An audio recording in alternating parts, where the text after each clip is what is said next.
అంటే పురుషాధిక్య ప్రపంచంలో పెరుగుతున్న కొన్ని పద్ధతుల్లో మనందరం ఉన్నాం, మన పూర్వీకులు, మన తరాలన్నీ కూడా.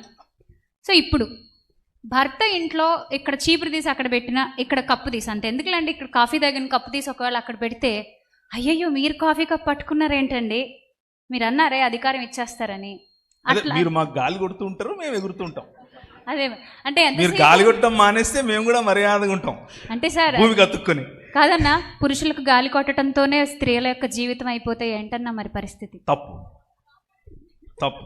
అంటే ఇక్కడ మార్పు రావాల్సింది పురుషుల్లో కాదు, స్త్రీలలో అని చెప్తున్నాను.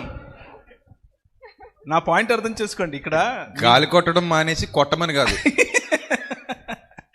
ఏది కొట్టకండి, గాలి కొట్టకండి, మొగుడిని కూడా కొట్టకండి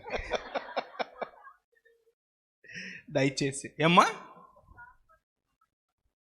మీరు గాలి కొట్టినా కొడతారు, కొట్టకపోయినా కొడతారు. దాని బదులు మంచిగా ఉన్నారు అనుకోండి, అన్నీ సెట్ అయిపోతాయి. అవువా?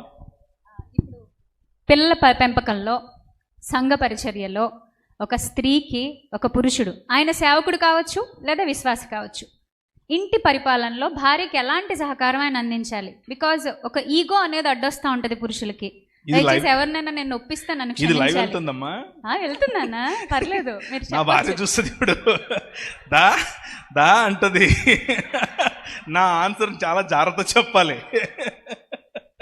అంటే మిమ్మల్ని రికార్డుల్లో పెట్టాలని కాదు, మా సహోదరులకి మార్పు రావాలి, అది ఉపయోగపడాలి. ఓకే, డైరెక్ట్ క్వశ్చన్ అడిగితే మగవాడు అంట్లతోనే బట్టలతో వచ్చా, అంతే కదా? అంటే నేను ఫేస్బుక్ పోస్ట్ పెట్టానని చెప్పి ఇప్పుడు అది గుర్తు చేసి మరి మొన్న అంట్లు తోముతూ ఫోటో పెట్టానండి ఒకటి, దానికోసం ఈ క్వశ్చన్ అనమాట. యాక్చువల్లీ నేను చూడలేదన్నా. నేను అప్రిషియేట్ చేశానన్నా. అంటే ఆయన ఇంట్లో అంట్లు తోముతూ ఫేస్బుక్ లో ఫోటో పెట్టాడు, నేను అప్రిషియేట్ చేశా. ఎందుకంటే మంచి పని అది. అది యాక్చువల్గా మీకు ఒక మాట గుర్చేయమంటారా? ఇక్కడ 80% మంది అదే చేస్తారు, ఫేస్బుక్ లో పెట్టారు, చెప్పరంతే. అంతే. మాకు మాకు మాకు తెలియని ఒక ఈగో ఉంటుంది లోపల. మేము ఎలా చెప్తాం అది? ముఖ్యంగా అమ్మ ఉంటే అస్సలు చేయము. అమ్మ ఉంటే, ఎందుకంటే అమ్మ ముందు మనం చేసామనుకోండి, ఆ తర్వాత ఆమెకుంటుంది. అది మన భయం. తల బాదుకుని ఏడ్ చేస్తారు, అమ్మ నా కొడుకుని ఎలా చేసేసిందని. మా అమ్మ ఏడ్చింది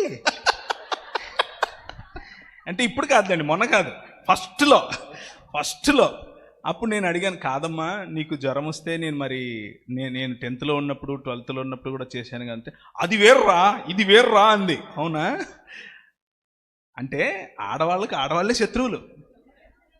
వ్యవస్థ తయారు చేసిందన్న, అది వ్యవస్థ తయారు చేసి, వ్యవస్థలో మనం భాగం, మగవాళ్ళు కూడా అందులో భాగం కాదు. సో మార్పు మీలోనూ రావాలి, మాలోనూ రావాలి. అంతే.